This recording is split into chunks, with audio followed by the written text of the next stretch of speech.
Good morning. I'm Gianni the Greek coming to you live straight from Las Vegas. It's Friday, July 12th, and we got a ton of betting action for you. Welcome to Bet with Ace. It's a little sidebar of the Bet with Ace program that we have over at wagertalk.com, which comes with a weekly steam room meeting at least once a week. I'll have it tomorrow, actually, for this week. It'll be 1 p.m. Eastern, 10 a.m. Pacific time. The link is available at my Twitter at Greek_gambler. Welcome to the room tomorrow. We'll be talking Major League Baseball while action's going on, especially a lot of trades coming in from the groups that I move for. That's when they come in early in the morning. We'll have UFC action. Great card from Denver, Colorado. So huge weekend for us ahead. Now, coming off a nice night, 3-1 overall. I'll take it. We got a little bit of climbing to do, though, when the second half of baseball comes back. As we close out the first half of the season, we'll be down for sure, but plenty of time to bounce back. And if history repeats itself, we'll be sitting just fine. Remember, I said it before, year after year after year. We've been in this position so many times, and my response has always been the same. If your goal's aligned with me, let's discuss it on December 31st. And if you're bashing, come back on December 31st. 8 of the last 9 years, those people did not return to bash because we ended up turning a profit. I trust in my edge. I trust in the groups I work with. I manage risk correctly. So going up or down 25, 30, even 40% of my starting capital for a day trader is nothing. That's the volatility and fluctuation you need to be able to live with, or else it's just not for you. You're just not built for it. And forget card counting. Don't even attempt that because the swings are going to be nothing to what sports are like. Remember, the edge in sports is much greater, but the hold is also much higher. So, yeah, it's a different ball game for sure. So we took a little bit back yesterday, like I said. Again, the 365-day sample size isn't going to change much at all. You need volume for that when you have over 3,000, 3,500 bets. But we need some climbing back. Like I said, we're still around that 100-unit mark where I'm down 25% of starting capital. You started with 10 dimes. If you've listened to what I said, followed correctly, you're at 7,500. Last year, if you started with 10 dimes, same thing. We went up and down, up and down, up and down. When we finished, you increased starting capital by 80%. You had 18,000. That's just the bottom line. Numbers do not lie. You don't have to like my voice. You don't have to like the way I handicap, the way I bet, the beautiful teeth, nothing. You don't have to like any of that. But numbers do not lie. They are not manipulated. They're laying out there for you to decipher and look at for yourselves. Find more plus EV bets over the last 7-8 years, and they'll have my money. I give you my word on my life. I will subscribe to anyone that can produce what I've produced at Wager Talk over the last 7-8 years and at the big moves. I will, because that's another source of information I need. I have no shame in paying for it and piggybacking their good stuff. There's just not a lot of them out there. And anyone that is, I'm working with most of them. So let me see what I can share with you today. Like I said, I move for multiple betting syndicates. I also share information with traders that I've met over the last 30 years of doing this.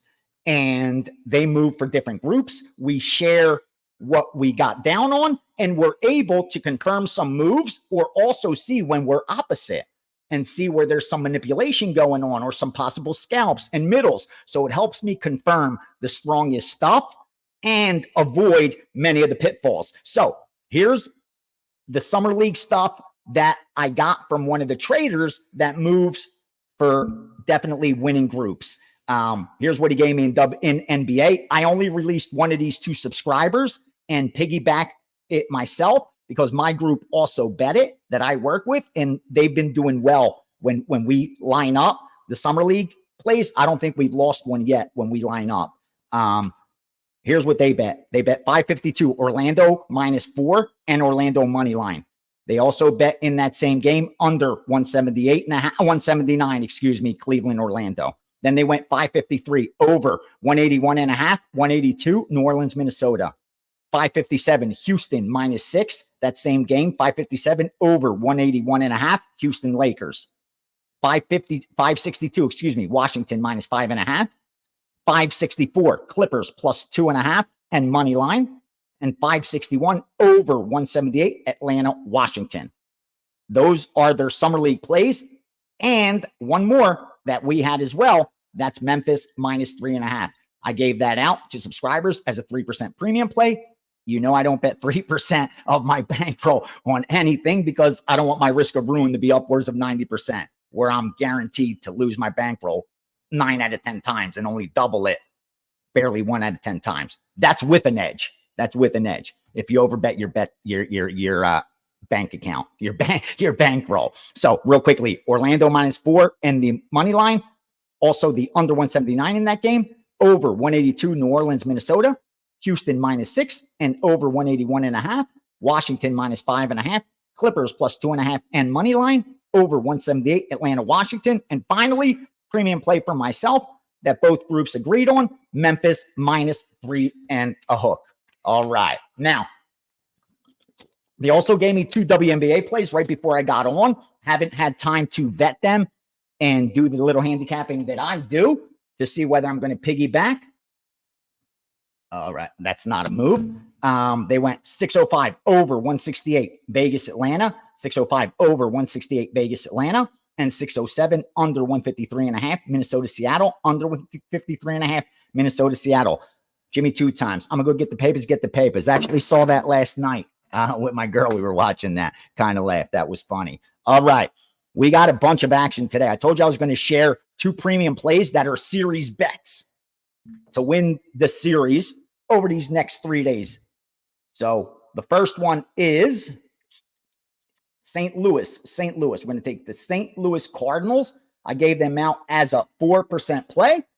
And we had them to win their series against the Cubs at home. I laid up to minus 150. We actually got down at minus 140, but I was comfortable up to minus 150, 6 out of 10 times. I think it's 2 out of 3. So I think this one should be at that minus 200 range where, again, 2 out of 3, 67% of the time. So I gave it out as a 4% play. Obviously, I don't want a 95% risk of ruin. So it's not 4%. It's 0.25 of 4%. So that's only 1% of bankroll. And also the San Francisco Giants plus 120. They're also at home against the Minnesota Twins. Now, there's a little bit of a hedge there overall, because I'll give this also, we bet the Minnesota Twins tonight, but first 5 only. So it kind of contradicts. Hopefully Minnesota wins first 5, loses tonight's game, and we go up 1-0 with San Francisco, where they got to win one of the next 2, and we're sitting pretty. But we do have Minnesota. Here's another premium play. Minnesota, first 5, money line, Minnesota minus a half, first 5 as well. I went 2% and 2%, which is 0.25 of that. So again, very small percentage of bankroll. That's why I've been able to overcome any of my negative runs. And that's why I've been profitable 8 of the last 9 years. And I'm extremely confident when December 31st rolls around, I'll be able to say 9 of the last 10 years. This is what I do. This is the job. And numbers just do not lie. So those are some premium plays for you. A ton of them. I gave you all the NBA Summer League action, as well as a 3% play, which is premium. I gave you some WNBA steam. I gave you Major League Baseball series plays that were 4%ers and the 3% first 5 inning. Now, I know subscribers won't be pissed because they got a ton, and also got a 4%, only 1% of bankroll, the UFC play with a lot more coming today. That's for sure. Hold on. I see something I got to put in right here, which I can't share yet because they're asking to go off screen. And that means I got to get them first, and then my subscribers.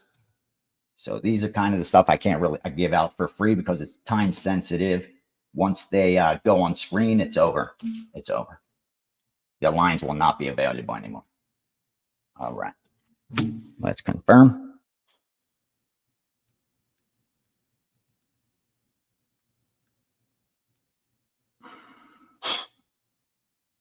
Let's go. All right. Also have an MLS play today I gave out. Well, we are in action. And as you can see, Ace brought out the big guns today. I'm tracking all of July and August because I got some big trades coming up in August for me. There's going to be some chaos, and I think we're going to get a really, really, really good price on wheat. And I think I'm going to pick up some wheat for the long term because when the recession is confirmed and shit gets bad, wheat's going to definitely shoot up. And it's priced around that $5 range, hovering near those all-time lows. So we're sitting pretty. Let's get to some of these questions and comments. And please go down, smash that like button for me. Leave a comment, a question, even challenge. That's what I love. This is, again, our goals are the same. It's to beat the books. So, and on top of that, you're going to disagree with a lot of my picks because I'm not going to be 100%. Nobody is. In fact, you should disagree with a handful of them. My goal is to have you reasoning like a sharp, thinking like a winning sports bettor, and making sure your actions reflect that of a winning sports bettor so that when you do get there, you already have the foundation built for you. And then it's rinse and repeat, rinse and repeat, rinse and repeat, which is a beautiful thing. All right, let's go. Busy day. Mark Satharis, you're my guy. Your time's appreciated, sir. Can you give some insight on Dana White Contender Series picks? Are they leans unconfirmed and just to fill airtime, or are they all plus CB, but not necessarily client plays? Love the question because this happens to me all the time. I do shows. In fact, I'm on 3 of the top shows on the UFC. The Dana's favorite show and obviously trending every Tuesday globally, Dana White's Contender Series. I'm on UFC On the Line. We're in our 6th season, so that shows have a lot of success. And the Gambler's Perspective podcast, which I'm in my 3rd season, and I think one of only 2 podcasts still remaining on Fight Pass when there was like 15 or more of them, I believe. So, and what I'm saying is like I do plenty of stuff for the UFC that I cover the gambling side, the betting side in multiple shows. Now, there's no way that every time I have to do a show, I have bets that I placed where the line is still available. That's just would be me lying to say that's the case. So to say that every time I give out a play, it's plus EV on the show, absolutely not. Especially when you're forced to give out a play and you're forced to use the line that's available to you. That's part of being on television. That's part of doing TV, doing segments like that. So that's just keeping it real. With that said, fortunately, like the show, On the Line, the producers wanted a gambling show. The UFC wanted a sports betting show. And because they're well versed in sports betting, these guys are pretty sharp and they know bet gambling. They don't gamble in MMA. They can't, but they bet other stuff. So they weren't blind when it came to betting. They knew their stuff. Anyway, so they understood that someone like me was doing it for real and I needed to do it a certain way. And they embraced it, bro. They embraced it. They didn't try to make me change. They didn't try to say, no, we want you to be like this or do more of this or this type of analysis. No.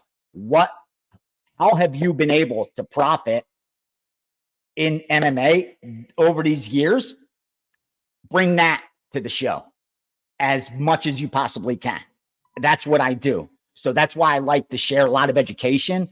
I give my reasoning for the bets that I share so that people can understand what I'm looking for. And I always stress about betting good numbers, about passing when the lines move too significantly, that there's no more value. You're now trying to be the product of good luck. So that's the balance with the shows. But again, like On the Line, dude, I take that so seriously. They give us $1,000 bankroll. I'm doing the best work I can when I go in there with my card. I mean, that's my rep on the line, and I'm trying to produce as well for the viewers and keep my job. I've been profitable every single year but one. And I don't think that much of that is too much luck. I bring my best stuff to those shows. When we do the Gambler's Perspective, you see, this week I only had one bet. I'm going for my 7th straight winning week because I narrowed down the best bets, top favorite, top dog, top prop. But we could pass. So yesterday I passed on a dog, I passed on a prop, and I narrowed down the one favorite. And, I'm up there. Over 85 episodes, up now over like 1,500, what have you. So again, this isn't me trying to brag about those results on the show. It's trying to say that, yeah, a lot of the stuff that I bring on those shows is gold. That's why I want to do the NFL show again on Wager Talk, because I was able to bring so much gold, actionable info. But there are times where we do have to force plays, where we do have to talk about a fight where I don't have a bet on it, or I think the line's accurate, and whether you lay side A or side B, you're not getting the best of it. And fortunately, I'm on gambling shows where I can state that. So yes, I have given out stuff where the line, again, I even say it, I got down a little earlier, so a lot of the value's been extracted, where now at that time, because we have to use that sportsbook's lines, maybe it's borderline EV, but I always try to give out as much gold as possible. And then again, when I'm asked a fight that I don't have an opinion on or a bet on, really, I just tell it how it is. On the Contender series, same thing. They have me send in what I like well before the show, hours before the show. And then the production team pieces it together into the show, how they want to fit it. Now, the good side of that is that I make my picks and I'm not forced to pick any particular fight. The bad side of that is sometimes I'll send a pick on every fight, but there's only time to use me in 2 slots. So, and those 2 will lose and the other 2 will win, but no one knows that but me.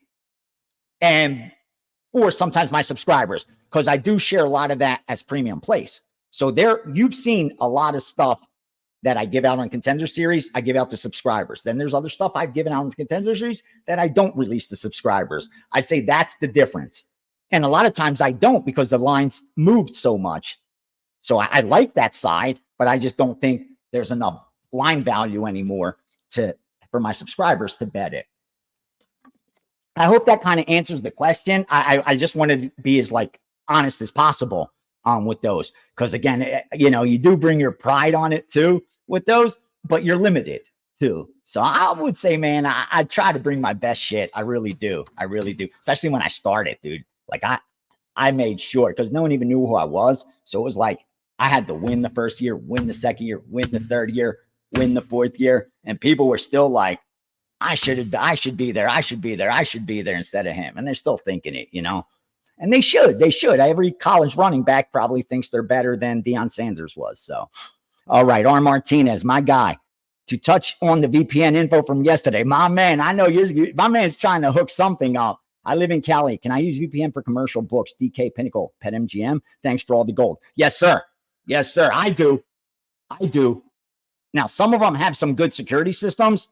So, I don't know if anyone, I don't want to get you caught, but I can tell you the ones that you've named, I've used for every single one, a VPN, or someone I work with has bet into them using the VPN and with success, where I got them an account in my name because I'm a Nevada resident, and then they bet into it from a different state with a VPN. So yes, that has worked. We haven't had a problem ever. That's hypothetical. I haven't done it. I've never done it, casinos, but I hear it can be done. All right. My man, Professor Chris, love your stuff, Ace. Thank you, sir. MLB question. I feel like I've heard some sharp bettors saying that they decreased their unit size or volume the week prior to and after All-Star break. My MLB model has been killing it this season. I gave a bit back these past few days. There's something to this. Should I back off the weeks around the break or continue to hammer what I normally would? Now, I think it's hard to quantify that. Now, if you have if someone could tell you, listen, I have a sample size dating back over the last 10 years and the week before and the week after, this is the difference. and you see that maybe a higher percentage of dogs come in, or a higher percentage of favorites come in, or a higher percentage of teams above 500 win and teams below 500 lose, or just some factors like that that actually stick out with statistical significance, I would say absolutely. That's proof enough to maybe adjust slightly and see the results. But if I don't see that kind of data, then I just think that's talk. Kind of like, zigzag theories and stuff like that. Sure, they work betting the dog on Monday Night Football. Yeah, that worked in the 80s and 90s. Like anymore, show me the math behind it. We're now sophisticated enough where we want to see the math behind it. And so that's where I would take a pause as far as automatically decreasing bet size. Flip side of that, we're human beings. They're human beings. Impossible to quantify, but like any other human being, dude, when vacation's coming, think of the last week of school.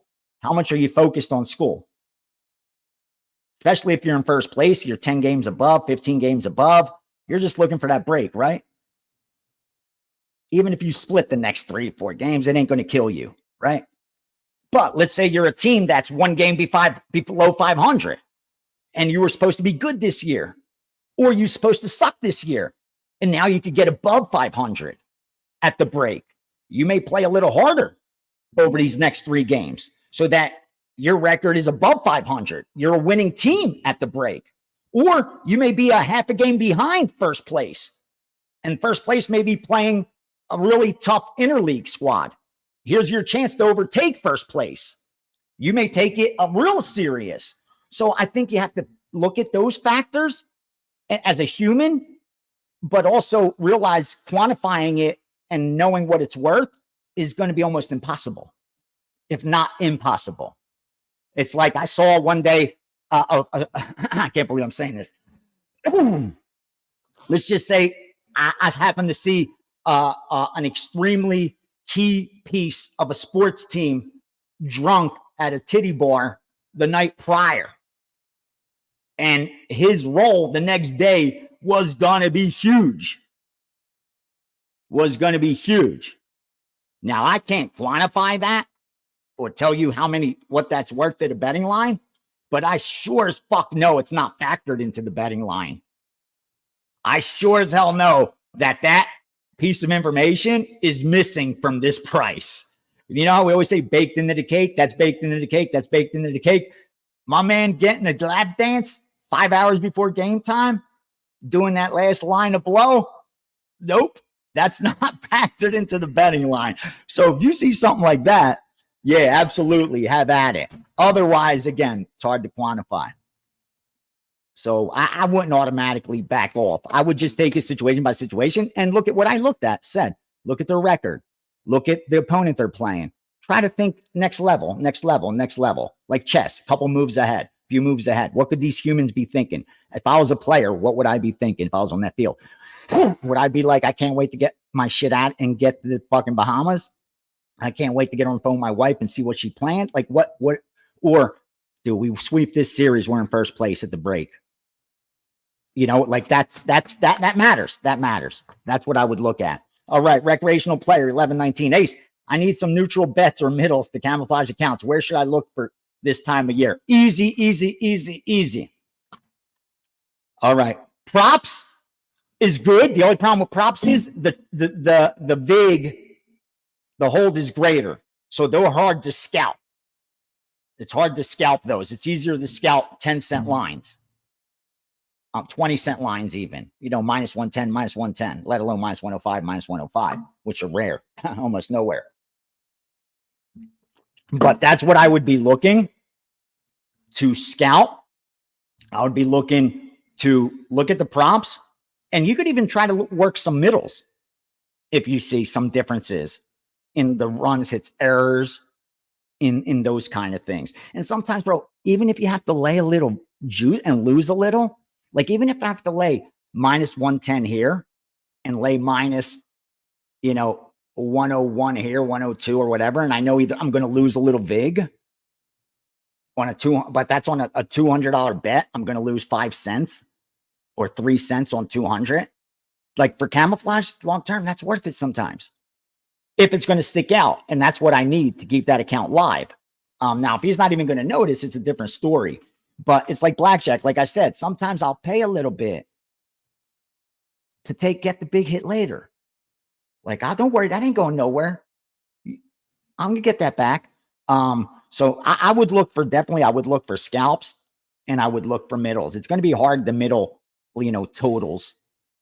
You may be able to scalp totals with the VIG, where again, you're not going to middle it. You're going to go under 8.5 here and over 8.5 here. And the only difference is going to be the VIG, where you get plus 105 here, maybe even money here. So, or maybe plus 101 here, even money here.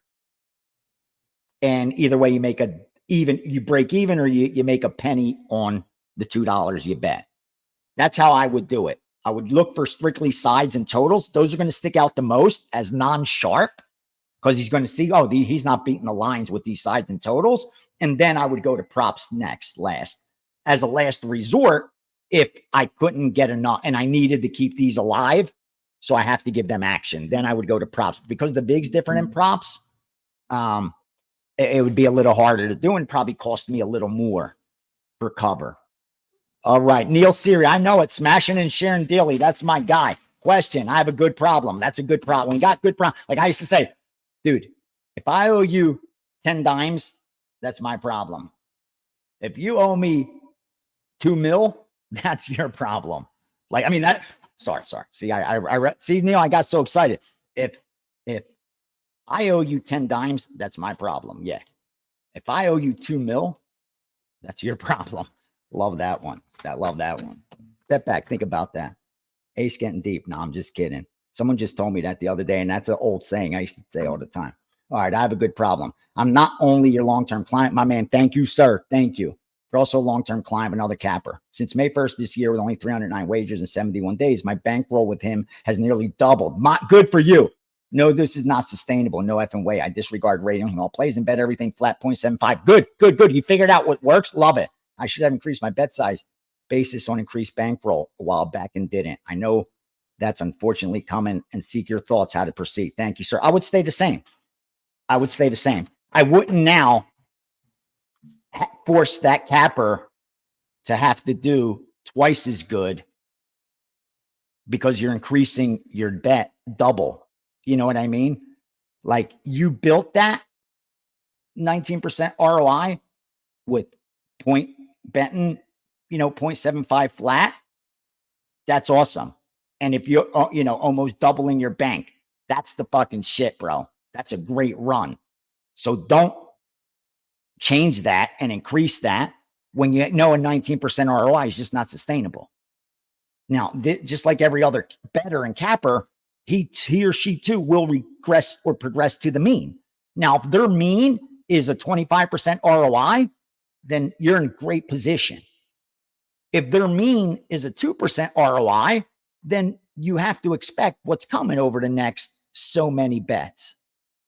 If their long-term is negative ROI, then you're for certain know what's going to come. Now, it might not even come this season. That's the beauty of short term and the beauty of a non-statistically significant sample size. How many bets have you placed? How many will be placed till the end of the season? And then, is that a product of good luck, or is there statistical significance? Because then you could start worrying about regression and progression to the mean. I say, bro, congrats to the capper. Congrats on you for taking advantage of that. And don't make it harder. Like, you already almost doubled it at 0.75. Why increase your risk of ruin when you already know the 19% is not sustainable? Like, you said it yourself. You know it's not. So, and don't feel bad you didn't increase it back. How did you know? How did you know this was going to happen? That's Monday morning quarterback. Like they say, how did you know this was going to happen? If you had increased your bankroll when you first got up, maybe 25% increase in bankroll and you increased it, what if then when you increased it, he went on a negative run and you not only lose that back, but more, when necessarily you didn't have to. And that capper may end up a little bit when it's all said and done and all the dust settles. He may be happy. Dude, I had a winning year. But because you increased your risk of ruin, you didn't. So I would say, bro, ride it out. Ride it out. Yeah, I got nothing but time. Nothing but time and games and bets coming. Where's the rush? Is life going to change that much? Think about it. If you would have had made 10% more, 20% more, 30% more, 40% more of that profit, whatever it is, even if you started with 10,000, you said you almost doubled it. So you made almost 10,000. Let's say you even started with 50,000, you almost doubled it, and you're up 40,000. Is another 10%, 20%, 4,000, 8,000 like going to be life changing? If you're betting that kind of money, it's not. If you're betting those kind of figures, $4,000, $8,000 ain't going to be life changing at all. So why increase my risk of ruin? No, stay the course, Neil. Stay the course, stay the course, stay the course. And hopefully he doesn't regress. Hopefully he keeps freaking capitulating and has another leg up. Bro, seasons are all different in small sample sizes. I've seen even losing bettors go on fucking crazy runs. Dude, Archie the Greek, what he did out here is ridiculous. All negative EV bets. Not one was positive EV. And my man turned 40 or 80 grand into like 8 figures. 8, not 7, 8. 8 figures. All right. We're going to have 2 college football futures coming today. A plus 700 and a plus 400. Yeah, I knew it, man. I'm so hyped for this fucking time of the year. Let's go. Bring on football. Bring on second half of baseball. It's on. Let's go. Hey, quick question. Thank you, Jacob. What's your thought on betting an underdog? And then if the favorite gets down early, coming back and betting the favorite as a dog to ensure profit no matter who wins. Do you think this could be a winning strategy long term? Listen, what you're doing there is arbitrage, more or less. You're scalping. And look in the middle, more or less. You're actually middling. But because you're doing money lines, you're going to scalp it. That's arbitrage all day. But if you're going to do that, like no going in, a lot of times that's like, what underdogs are you going to take? And do you do that with every underdog? Like that's where I get confused. The idea makes sense. You know what I mean? Obviously, if I could bet the underdog and they go down, the favorite's going to give me good value, right? Because they were favored. If they're minus 200 before the game, they're down 3-0. I'm getting them at a great price, right? So I see that. But what's going to make me bet the dog first? That dog. Or do I bet every dog? And if I did that, how many opportunities does live betting give me to bet a favorite in that position? So in theory, it makes perfect sense. It's arbitrage, and that's a profitable system. Good in theory, bad in practice, some things. I'm not saying this is bad in practice, but with a lot of betting things, there's a lot of theories that are good in theory, bad in practice. Like they just don't work on the table. They just don't work on the felt. And sometimes it's just the game. So again, if you could give me more details on what underdogs you're going to bet and what happens if the favorite doesn't fall behind. Do you keep that underdog bet? Just let it play out? Like that's where the confusion for me sets in a little bit. Is the underdog a good bet? Or are we only taking underdogs when we're only betting the dogs that are plus EV? Like meaning I'm only, when these groups fire, I'm only piggybacking their dogs because I know I'm on a plus EV dog. And then if that one falls behind, I take the favorite. Yeah, that I can see. I can see that working as a system. Don't quote me on it. I'm not promising any financial rewards for it, but it just, I'm a reasonable man, and arbitrage I know is profitable. So to me, knowing if I just piggybacked all the dogs from the betting syndicates over a statistical significant sample size, I'd be up because they're all plus EV bets. Now, the sample size would have to be pretty big because with dogs, you're going to cash less than you're going to trash, but you don't have to cash as many as you trash. So again, there's a lot in play there, but I think that's how I would do it. I would bet the dogs that are steamed get the move from the group. So I'm getting a good number. Piggybacking it after does you no good. That's like betting the under after they adjust for snow. Like it's baked into the cake. If you went under 37, I could understand, but now it's at 32, bro. They moved it 5 points already. So why are you telling me it's snowing? Who the hell cares? The line's already been adjusted. So yeah, great question, Jacob. Great question. And good. I love you guys spinning those wheels, thinking of ways to get plus EV. Love it, love it, love it, love it. All right, deviled blue. Let's go. I hear what you're saying about strategy of betting money line and run line for first 5 in full game being so profitable in the past and just not hitting this year, regardless of whether it is hitting or not. Could you explain to us why you don't think of this strategy as over betting your edge on one's game's outcome from a risk management perspective? Sure, it's technically 4 separate bets, but the outcomes are very highly correlated. Winning on run line after 5 innings is highly correlated with full game outcome. 70% of the time, the team that wins on the money line also covers the run line, correct? At the end of the day, it seems to me that when you are making 4 bets of 0.75, money line and run line first 5 full game, you're effectively making 2.5% bet of bankroll bet on the winner of that game. And as you have said time and again, if you're betting 2.5% on one outcome, your risk of ruin skyrockets. Recognize again, the 4 bets are not 100% correlated and could cancel each other out. That would be the math argument for many of the betting syndicates. Any of the movers that I work with, and even guys in the room, the admin room that sends out the moves, has given me that exact same answer. How are they? What are you talking about? Correlate? Like you're again, where's the correlation when so many times that isn't the case? And then you have to factor in what's the average money line on that, because 70% matters at minus 300. That's what a 70%, 75% break even is, minus 300. So what was the average money line? Like there's a lot of factors to consider whether it's profitable or not. But like I said, men smarter than me, again, who have beaten the books for longer than I have, who are behind these line moves, so their action is respected, and continue to get dropped, which is why I continue to have to find accounts, do it this way.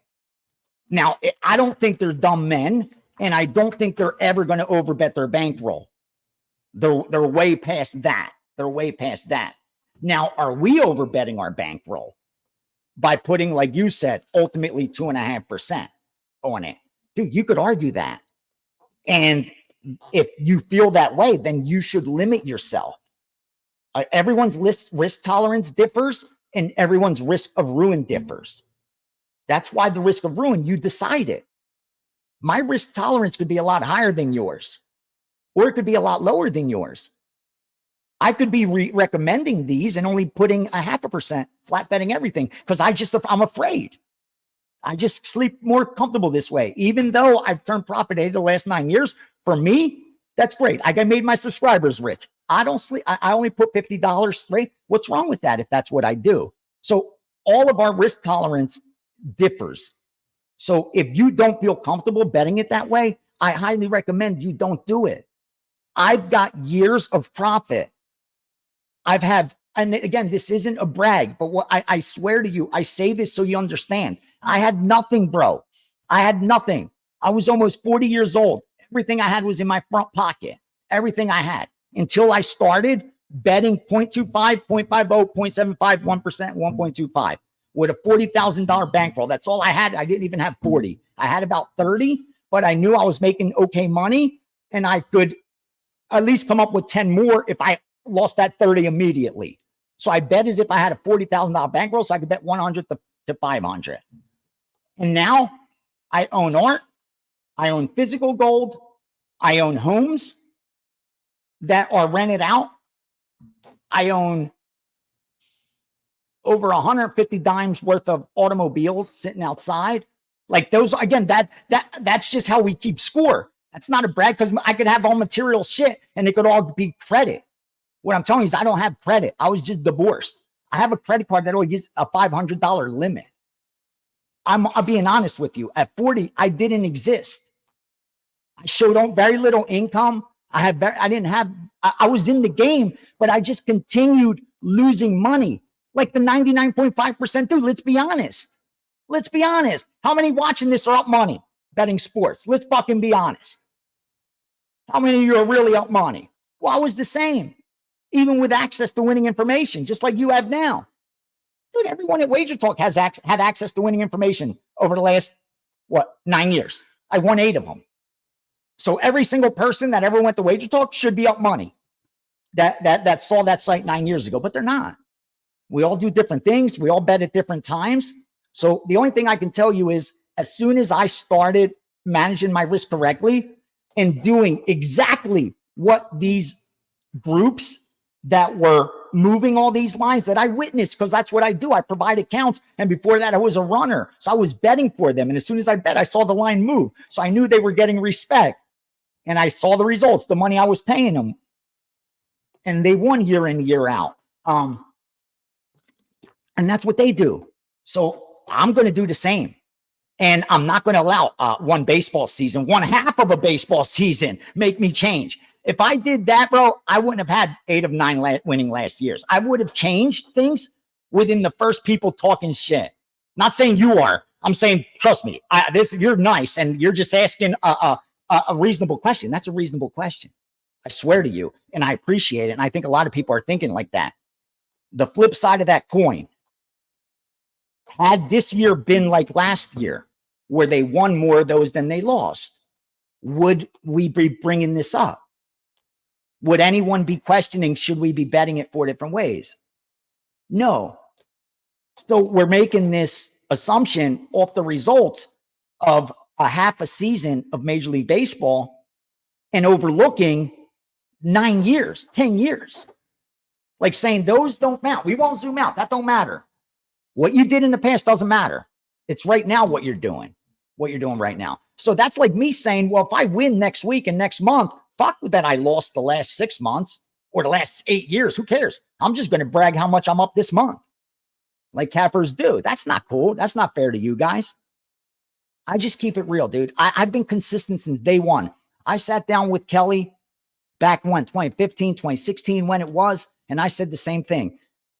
My life changed in 2010, 2011, and it's never been the same since. I learned how to use the information I have access to and the network that I built over the last 30 years. And there's nothing the sportsbooks can do to stop me except not let me bet there. I am a mathematical certainty to beat you if you let me bet. I can't promise you I'll win today, this big bet, tonight's bets, this week's bets, this month's bets. What I can promise you is over a statistically significant sample size, which usually over a 12-month period I will be profitable. That's all I said. And I've produced 8 of 9 winning years. And again, numbers do not lie. So I'm not going to change my approach off of April, May, June.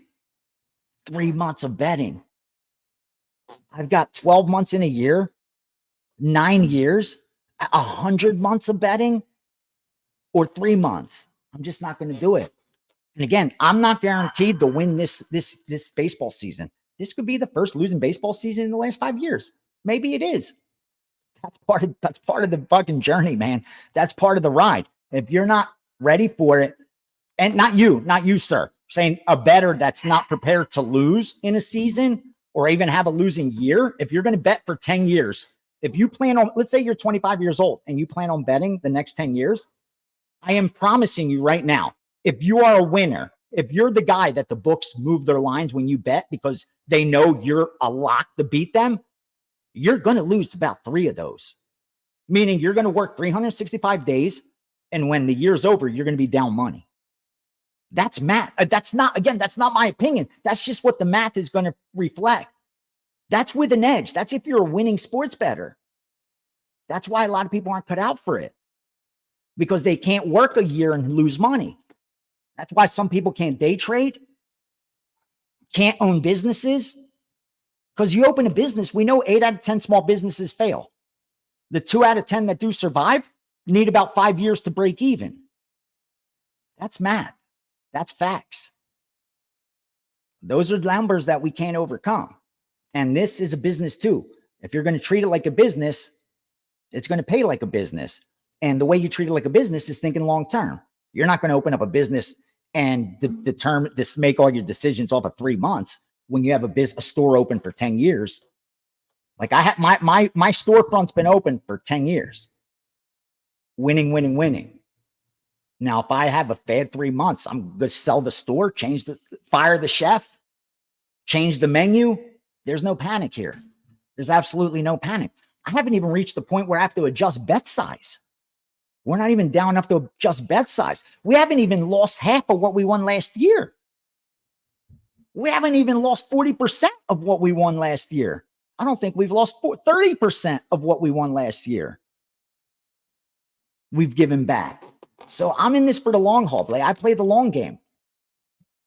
And with the long game, they bet it 4 ways. I'm going to bet it 4 ways because when NFL comes here, you're going to see the exact same thing sometimes, college football. We're going to bet the point spread, the money line, first half point spread, first half money line. And the reason for that is simple, because they can't get enough down. They believe they have such an edge that they do have to bet it 4 different ways just to get enough money down. And because they're not completely correlated, the risk isn't 100% correlation risk. That's great question, man. I love that ones that make me think. Thank you for that. Thank you for that. All right. Chris Lawrence, 1426. Ace, I love you. Can you please tell us more about the collapse of the economy? What info do you have that's telling you that, and what we'll look during that when it, please tell us more. Listen, I'd love to do a whole show on that. And I got a thing coming up, probably a surprise over the next week that I'm going to give you guys that we could be able to talk to each other and stuff. Once I created wealth, I learned from men smarter than me that I needed to learn how to protect it. So I spent a lot of money learning to protect it. Some of it I wasted because just like you guys, you got burned by cappers because only 0.5% of cappers are actually profitable. I got burned by investment advice because only about 1% of them are profitable. But just like there are guys like me, long-term winners, there's long-term winners in that. And I spent the money. Like I said, the last seminar I went to cost me about 10 dimes. And that's not even for the flights, the food, the room. And I had to be there 8 days. That was just for the course, like one little course. And I've taken about 5 or 6 of them over the last 2 years. I pay at least $2,500 a month in subscriptions, getting economic data, because I need to protect what I have now. And that's the best way to do it. And it is a mathematical certainty we will be in a recession within the next 6 months. That's a lock. With the next employment and unemployment data that comes in, we will have triggered trends that have been fail-proof, that are 100%. Every time this triggers, this is what's happened. And I know you're going to hear economists say, this time it's different, this time it's different, this time it's different. It's never different. History repeats itself. We're going to have a recession. Don't worry, we'll bounce back from this one. The nasty's coming in 2029. If we don't blow up the world before that, 2029, 2030, hold on for dear life. Hopefully I'm still around healthy, and I'm preparing for that. I can tell you that now. I have my girl preparing for that. And she's 26 years old. And I'm having her prepare for that because that's going to be no joke. That's going to be something that comes around once every 100 years. And that's exactly what it did. But in 2024, we're going to have our recession. So what I'm telling you guys right now, what I would be doing is stacking cash. I've made a little bit of trades. Like I said, bought a little of commodities, a little bit of wheat, a little bit of lithium, a little bit of uranium, a little bit of gold when it dips. But here's what I expect. I expect that gold's going to go up right now a little bit more. I'm not going to trade any of my physical gold. I never do. I will trade my paper gold that I have through a brokerage account because I think when the economy crashes, even gold's going to crash. Gold's going to crash. Silver's going to crash. Everything's going to come down once the recession hits. But that'll be a huge buying opportunity. So those commodities that I'm already in, when they drop, I'm just going to buy more and dollar cost average in because 1 or 2 of them may be wrong and they don't drop as much. I want to be in those. But what I'm doing right now is stacking capital. And this is coming from someone who tells you the US dollar is shit. It's losing its value every single day. In fact, it's lost 99.9% of its value over the last, 100 years? Think about it. How much did you buy a car for 100 years ago? How much you got to buy a car for today? How much was a gallon of milk 100 years ago? How much is it today? Why would the dollar, why? Shouldn't the dollar gain in value, not lose value? But they have us thinking that's how shit should be. That's inflation. That's how things should get more expensive. Really? Why? Shouldn't the dollar gain value? So shouldn't that offset that? So don't get me going into economies and stuff. That's something I have OCD, like I told you. I dove into blackjack over a decade ago and became extremely efficient in it. Sports is something I've done nothing else since a child. And now, because I do have the capital, I've done nothing but dive into over the last 4 years, 4 years, investments.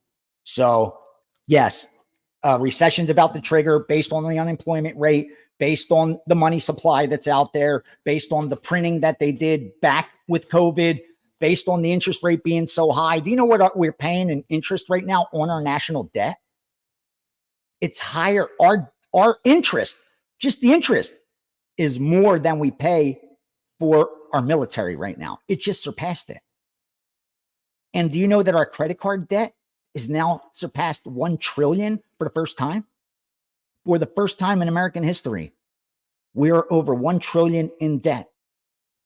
7 out of 10 people are living paycheck to paycheck. That includes people that make 6 figures or more. And all those buy now, pay laters, people bought now, but no one paid later. Economy's going to go down. Be careful. Be careful. All right. 312 to the 757. Imagine giving up NFL profits and UFC profits for a sports that has over 160 games a season. So why wouldn't you bet baseball? That's a good thing. If they're you have 30 teams playing 160 games. That's the odds maker has to track that much and come out with efficient lines for all of that. And we could select and pick and choose. We don't have to bet every single one. Are you kidding me? That's what you want. The reason the NFL is even more sharper and efficient is because it's week to week, because they only have to focus on that many games. Oh my God. Wow. Okay. So you don't want the sports that have a lot of opportunities to bet. Okay. And giving up NFL profits and UFC profits for a sport. Well, you don't know what you're going to have a winning season. And if we could tell that before the season starts, should I bet NFL this season or not bet NFL this season? Should I bet college football or not bet college football? I was number 1 in baseball last year. I turned a profit 5 straight years in baseball. So this year I'd say, you know what? I shouldn't bet baseball. I'm probably going to have a losing baseball season. Yeah, please come with something not square, dude. Please bring like some receipts, some facts, some data. Teach me. This is nonsense. Why don't you give their clients their money back when you're this bad? It's one thing to be cold or like have an off night. You have off months and off seasons. Absolutely. Oh, dude, I have losing days, months. I even had a losing year because I bet year after year. I haven't bet for 5 years. I've been betting for 30 years. Yeah, I've had losing years. If you haven't, then you haven't been betting for more than 2 years. I promise you. If you haven't had a losing year yet. It's just math. Again, this isn't opinion. If you're even a 60% guy at minus 110, you're going to lose 4 out of 10 years. That's the big in. You do know that more than that. That's just math that you should. So over 20 years, you should have 8 losing plus big 9 losing years. That's if you're the best in the world. So yeah, please, dude. These are the people that are looking for games of the year, for 5 stars, for locks, they're following the guy that's 10-0, thinking that means anything. Wow. This isn't acceptable. No, especially when you talk about how plus EV you are. The only thing plus EV is making deposits into your bank account. I do that weekly. I do that. Like I do. People like me also don't sell picks. Well, if you're not a winning bettor, why would you sell picks and have an online presence trying to capitalize monetarily on it? Absolutely. For me, it came by accident. Like the UFC, you don't apply for that job. There isn't like an ad looking for. They reached out to me because they're headquartered here in Nevada, in Las Vegas. It's very easy since they owned casinos prior to selling to Endeavor to find out which guys are crushing MMA at the sports books. Like, for real, which guys actually are winning money. And I was asked to go and try out because of that. That wasn't my goal, to be a online presence. Selling picks became a byproduct of me being a winning bettor. Just so you understand, it wasn't the other way around. But the best comment of all, why don't you give clients their money back when you're this bad? Bro, I said one thing, and I'll say it again. If our goals are not aligned, I'm going to disappoint you. And obviously, my goals in 312 to the 757 are just not aligned. You may need to win today, tonight, this week, this month to pay your bills. I work with partners who are investing their capital because they want to use sports betting market as an investment vehicle. So they're looking for me to increase their capital year after year. These guys, they're not gamblers. They're serious people. Like, Wager Talk had me meet two guys at the Win that had a $400K bankroll to join the Steam room. Like, these guys are serious people. They're in it for the long run. They understand like the fluctuations. So you're telling me that I should give, when should I give it back? At the end of a losing day, losing week, or losing month, or losing year? But then what if it's a winning day, winning week, winning month, winning year? Do I get to charge double? Do I get to increase? So every one of those winning years, should I have went back to them and asked for more money? Should I have increased my price since I won? I know there's a lot of other guys that sell for the exact same amount as me, haven't had a winning year, right? And how long? All over the internet. I've got documented results. I've got 9 years of them. You could talk all the talk, but like I said, bring receipts. I've got 9 years of documented results. 8 of them produced a profit. Just last year, I increased starting capital by 80%. Those men that had a $400,000 bankroll increased $320,000. That's serious. That's real money. That's not make-believe internet money, fake Twitter money. That's betting for real. We do this shit for real. So if our goal's not aligned, I will disappoint you. And obviously our goals are not aligned. I have one goal. I've said that to my subscribers since day one. I'm not here to sell you a fucking pick. I'm not here to win for you today or none of that. Of course, I'm trying to. And of course, I have a higher probability of doing that since I have long-term positive results than someone with negative long-term results. Of course, I'm a greater favorite to win today, this week, this month than they are, obviously. But, dude, I'm trying to win year after year. I'm trying to really do this shit. I'm not trying to win for 3 days so I could promote and sell package. You don't see that shit here. No. Since the site started, one person's number one in profit. One person. There can only be one. I went on that site 2 years after it opened and still the most profitable. Numbers don't lie, bro. Numbers don't lie.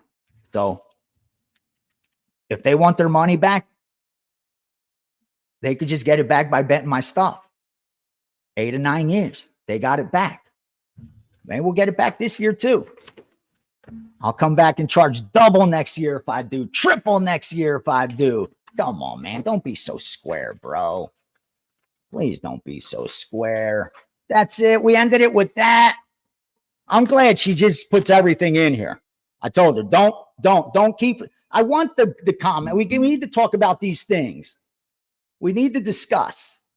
I love being challenged. I want to learn, but I'm not going to learn anything from a dude saying, why did you give them their money back? Because last year I'm up by 80%, and this year I'm down 25%. So that still puts me up 55%, increase the starting capital over the last 18 months. That's why. And I bet for the long term. I ain't betting for today, brother. I bet today, but I don't need the win today. Pockets are full. I just need to place good bets over and over and over and over again. If I do that, I'll have another winning year. Come back December 31st, brother. Right now, you're favored because I'm behind. So you're the favorite to come back and say, see, you had another losing year. So that's 2 out of 10. And that's still way ahead. I should have 4 out of 10 losing years. So I'm still a little ahead. I'd still be lucky a little bit. But again, we went way long, but we talked some good stuff and you got some gold. Love you guys. Back Saturday. Going to be a quick one because no, we're not even going to have one tomorrow. Forget it. I just remembered we have a steam room tomorrow. So come in over to that steam room, but make sure this one gets a lot of views.